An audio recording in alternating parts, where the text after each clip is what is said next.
Merhabalar, kanalıma hoş geldiniz. İstanbul usulü zeytinyağlı yaprak sarması yapıyorum. Öncelikle iç harcını hazırlayacağım tencereye bir çay bardağı zeytinyağı döküyoruz.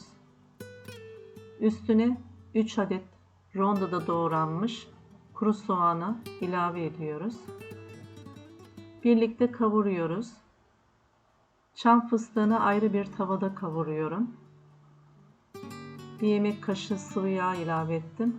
Çam fıstığımı kavuruyorum kısık ateşte.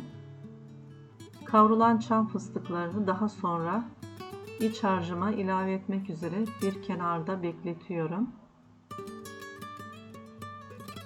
Kavrulan soğanlara 2 su bardağı pirinç ilave ediyorum. Pirinçleri yıkadım, süzdüm. İçinde su bırakmadım. Gördüğünüz gibi alttan alarak pirinçleri karıştırıyorum. Üstüne 1,5 tatlı kaşığı tuz ilave ediyorum. Pirinçlerimin kırılmaması için tuzumu kavurma aşamasında ilave ediyorum.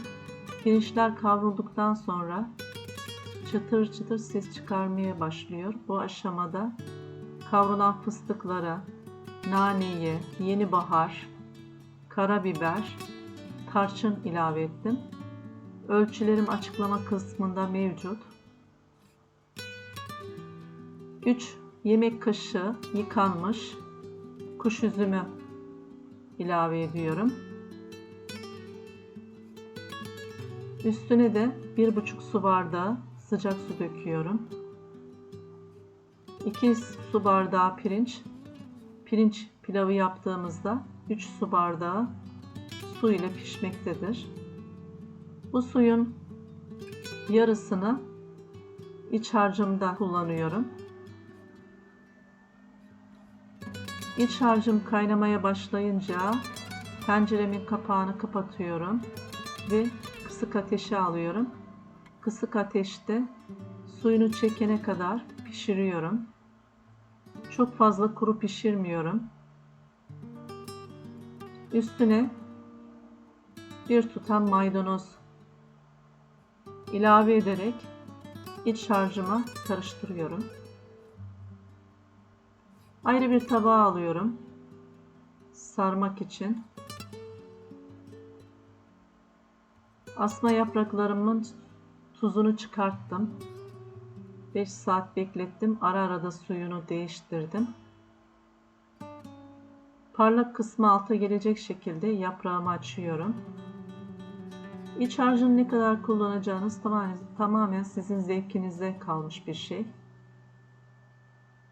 Ben bu iç harcı ile 110 tane yaprak sardım.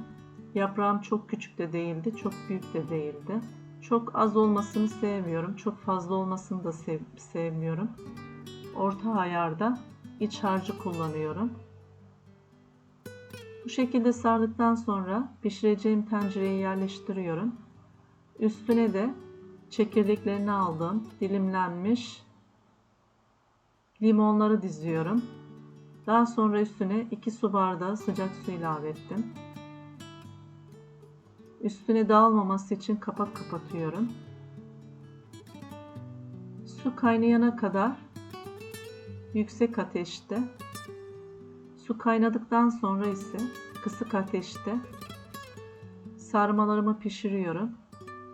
Piştikten sonra sıcağıyla üstüne 2 yemek kaşığı zeytinyağı gezdirdim. Yapacak olanlara şimdiden afiyet olsun. Videomu beğendiyseniz kanalıma abone olursanız memnun olurum.